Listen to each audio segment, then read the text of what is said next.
धन्यवाद सभापति महोदय। प्रश्न क्रमांक 2834।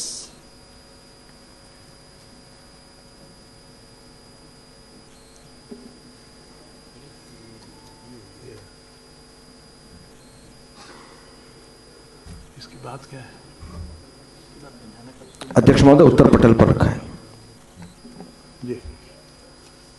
हाँ बोलिए विधायक जी, प्रश्न कीजिए। जी, सम्मान्य सभापति महोदय, मैं इस सदन में एक अत्यंत महत्वपूर्ण विषय पुरानी पेंशन योजना ओपीएस की बहाली को लेकर अपनी बात रखना चाहती हूँ।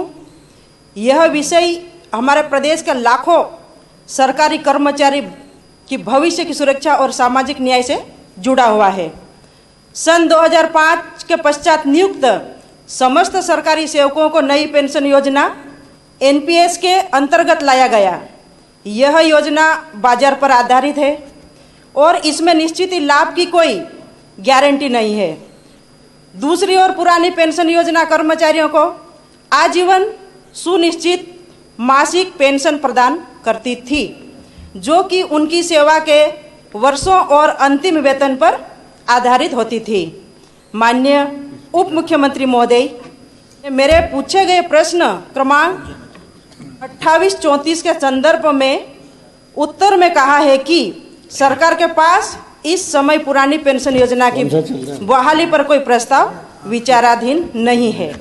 साथ ही यह भी बताया गया कि राज्य सरकार की वित्तीय संसाधनों और अन्य प्राथमिकताओं के आधार पर निर्णय लेती है। क्या हमारे कर्मचारी, माननीय सभापति महोदय, मैं ये पूछना चाहती हूँ, क्या हमारे कर्मचारी इस देश और राज्य की सेवा में अपना जीवन नहीं लगा रहे हैं? क्या यह सरकार का दायित्व नहीं है कि वह अपने कर्मचारियों को वृद्धावस्था में सामाजिक सुरक्षा प्रदान कर सके? जब राजस्थान, छत्तीसगढ़, पंजाब जैसे राज्य पुरानी पेंशन योजना की बहाली पर कार्य कर रहे, तो मध्य प्रदेश क्यों पीछे है? माननीय, पुराने पेंशन कर्मचारी का हक है, यह उनके सेवा जीवन की गारंटी है। नई योजना ने असुरक्षा की भावना को जन्म दिया है, जिसे लाखों कर्मचारियों का मनोबल गिरा है। इस सदन के माध्यम से राज्य सरकार से स्पष्ट मांग करती हूँ कि ओपीएस की बहाली एक उच्च स्तरीय समिति गठित की जाए।